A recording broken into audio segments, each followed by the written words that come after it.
देखो देखो, हाथी राजा आए हैं। हाथी राजा बहुत बड़े, सूंड उठाकर कहाँ चले।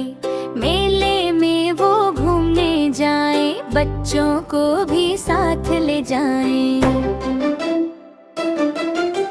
धीरे धीरे चलते जाते, सबको हंसाते गीत सुनाते। मोता मोमो प्यारा हाथी, सबका सबसे अच्छा साथी। जंगल में वो रहते थे, पेड़ों के संग खेलते थे।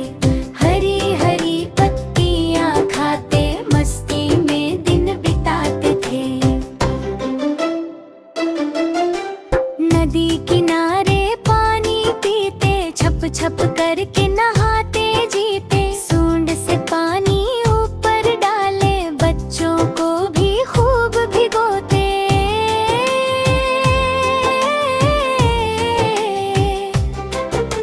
मेले में जब ढोल बजे, हाथी राजा नाचने लगे।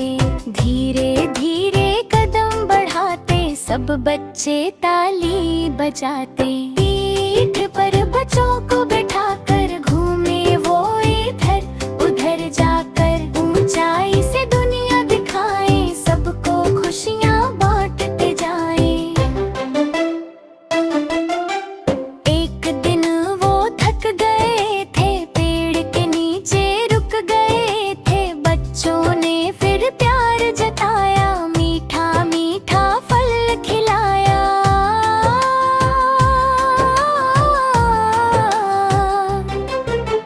हाथी राजा मुस्कुराए, सबको अपने पास बुलाए। कहने लगे प्यारे बच्चों, मिलजुल कर ही खुशियाँ आए। सीख हमें ये बात सिखाए, सबसे प्रेम से रहना भाई। बड़ा हो या छोटो कोई, सबको अपना दोस्त बनाए।